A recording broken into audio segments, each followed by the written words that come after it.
Good morning students. आज का हमारा टॉपिक है प्राकृतिक संसाधन, नेचुरल रिसोर्सेज क्या होते हैं।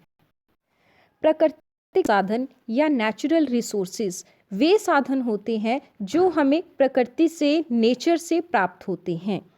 रिसोर्सेज शब्द जो है वो दो शब्दों के मेल से बना हुआ है, री प्लस सोर्स। री का मतलब है पुनः, पुनः मीन्स जो दोबारा उत्पन्न हो सकते हैं, और सोर्स का अर्थ होता है उद्गम स्थल। प्राकृतिक संसाधन कितने प्रकार के होते हैं? Types of natural resources.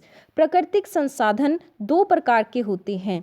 Number first renewable resources and number second non renewable resources. Renewable resources में क्या होता है? रिन्यूएबल रिसोर्सेज वो संसाधन होते हैं जो मनुष्य के उपयोग के बाद भी खत्म नहीं होते हैं, जिन्हें आप पुनः प्राकृतिक तौर पर उत्पन्न कर सकते हैं। और नॉन रिन्यूएबल रिसोर्सेज वे संसाधन होते हैं जिनका अगर आप अनलिमिटेड यूज़ करोगे तो एक ऐसा टाइम आएगा जब आपके ये जो संसाधन है ये बिल्कुल ही ख़त्म हो जाएंगे, जैसे कि खनिज लवण। नेक्स्ट हमारा टॉपिक आता है मिट्टी के तत्व। मिट्टी में बेटा 5 तरह के तत्व पाए जाते हैं। आपको मिट्टी में मॉइस्चर, नमी भी मिलेगी, मिट्टी में हवा भी होती है, उसके अंदर ऑर्गेनिज्म, सूक्ष्म जीव भी पाए जाते हैं, और मिट्टी से हमें खनिज तत्व भी मिलते हैं। इसके साथ साथ मिट्टी से आपको ऑर्गेनिक मैटर्स, जैविक तत्व भी मिट्टी के अंदर पाए जाते हैं। नेक्स्ट हमारा टॉपिक आता है भूस्खलन, लैंडस्लाइड्स। लैंडस्लाइड्स क्या होता है? चट्टानों के नीचे की ओर खिसकने से जो है भूस्खलन होता है, और इसमें ये जो भूस्खलन है इसमें जो मानव की गतिविधियां हैं वो बहुत ही अहम रोल जो है वो प्ले करती हैं। नेक्स्ट हमारा टॉपिक आता है बेटा डेजर्टिफिकेशन। डेजर्टिफिकेशन का क्या है? भूमि का मरुस्थल में परिवर्तित हो जाना। तो जब कोई भूमि, उसकी उपजाऊ शक्ति बिल्कुल ही खत्म हो जाती है तो क्या होता है, वो जो भूमि है वो कृषि के योग्य नहीं रहती है, और इस तरह से उस भूमि का क्या हो जाता है? डेजर्टिफिकेशन हो जाता है। नेक्स्ट हमारा टॉपिक है भूमि कटाव, लैंड इरोजन। आप सब जानते हो भूमि कटाव का क्या मतलब है। मृदा का क्षरण प्राकृतिक या फिर मानव की गतिविधियों के द्वारा होना ही क्या कहलाता है? भूमि का कटाव कहलाता है। प्राकृतिक कारणों के कारण भी जो भूमि का कटाव है वो लगातार बढ़ता जा रहा है, और मनुष्य की गतिविधियों के कारण भी। तो भूमि कटाव के दो मुख्य जो रीज़न है वो पहला है वाटर इरोजन और दूसरा है विंड इरोजन। वाटर इरोजन क्या होता है कि जल के संरक्षण की वजह से, वाटर इरोजन की वजह से जो भूमि का कटाव है वो बढ़ता जा रहा है। और दूसरा रीज़न क्या है? Wind erosion. विंड इरोजन भी भूमि कटाव के लिए बहुत हद तक जिम्मेवार है। नेक्स्ट आता है संसाधन का संरक्षण किस प्रकार से करें। तो संसाधनों का संरक्षण किस तरह से कर सकते हैं? एक होता है ऊर्जा संरक्षण, दूसरा होता है वनों का संरक्षण, तीसरा होता है जल का संरक्षण, और चौथा होता है भूमि का संरक्षण। मीन्स एनर्जी को कैसे कंजर्व कर सकते हैं, फॉरेस्ट को कैसे बचा सकते हैं, जल को कैसे बचाया जा सकता है, और जो भूमि है, जो सोइल है, उसको हम किस तरह से संरक्षण उसका कर सकते हैं। तो बेटा हमारे पास डिफरेंट रीजंस हैं कि जो जल है उसका जो संकट है वो दिन प्रतिदिन बढ़ता जा रहा है। तो वो किस वजह से, क्या रीजंस हैं उसके? तो पहला रीज़न, जो मेन रीज़न है वो है आपका पॉपुलेशन का, जनसंख्या में लगातार वृद्धि हो रही है।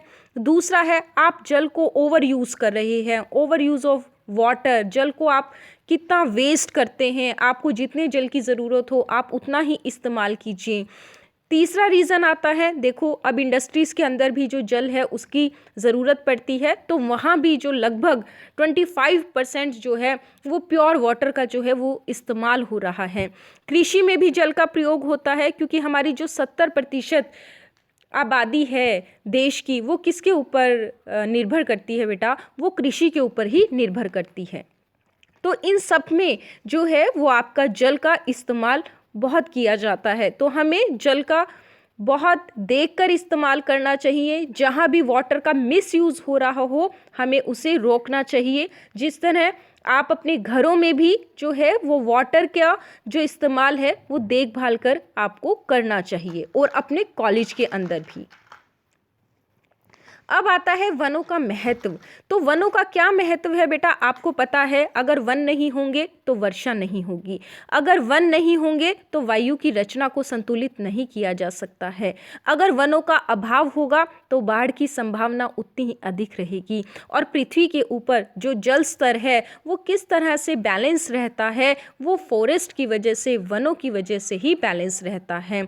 और जो वन है वो जल चक्र के ऊपर भी बहुत ही महत्वपूर्ण प्रभाव डालते हैं।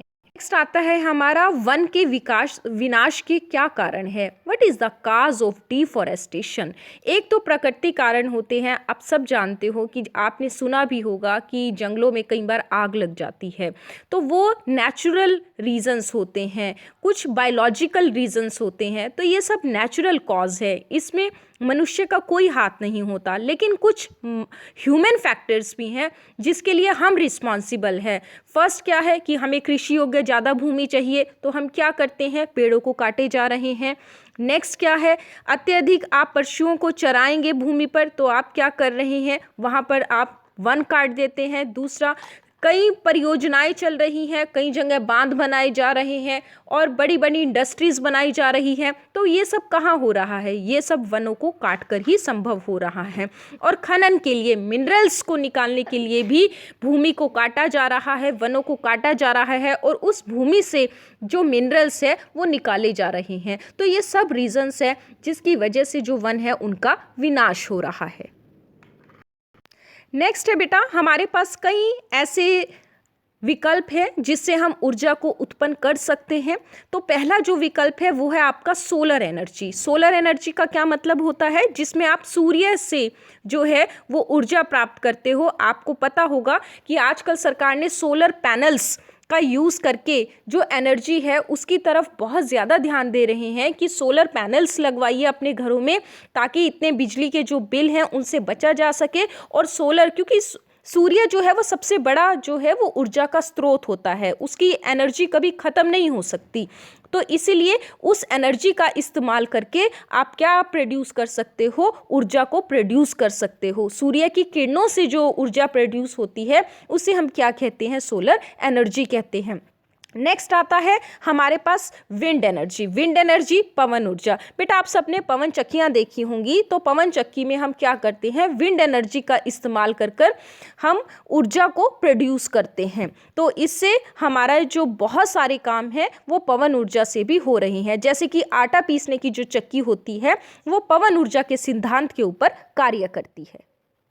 नेक्स्ट आता है हमारा ज्वारीय ऊर्जा। ज्वारीय ऊर्जा क्या होती है, जब ज्वार भाटा आता है तो ज्वार भाटे के आने से पानी चढ़ता है और पानी नीचे आता है, इससे जो ऊर्जा उत्पन्न की जाती है उसे क्या कहते हैं बेटा, ज्वारीय ऊर्जा कहते हैं। नेक्स्ट हमारा आता है समुद्रीय ताप ऊर्जा।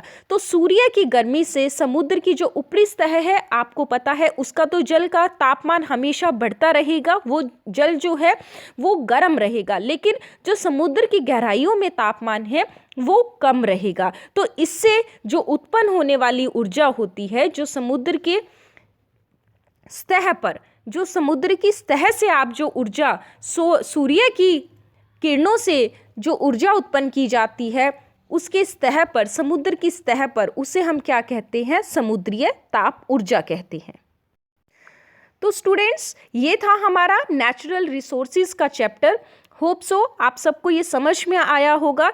इसमें मेन यही है कि नेचुरल रिसोर्सेज और उसके टाइप्स आपको याद करने हैं, आपको फॉरेस्ट और उनकी इम्पोर्टेंस को जो है वो समझना है। आपको ये देखना है कि मिनरल्स आपको कहाँ से मिलते हैं, वो आपको भूमि से प्राप्त होते हैं। इसके साथ साथ जो ये पिक्चर्स ली गई हैं इस स्लाइड्स के अंदर, जो मैंने पिक्चर यूज़ की हैं वो कुछ नेट से ली हैं, कुछ उज्ज्वल पब्लिकेशंस की बुक से ली है, कुछ यूनिक पब्लिकेशन से ये मैटर लिया गया है।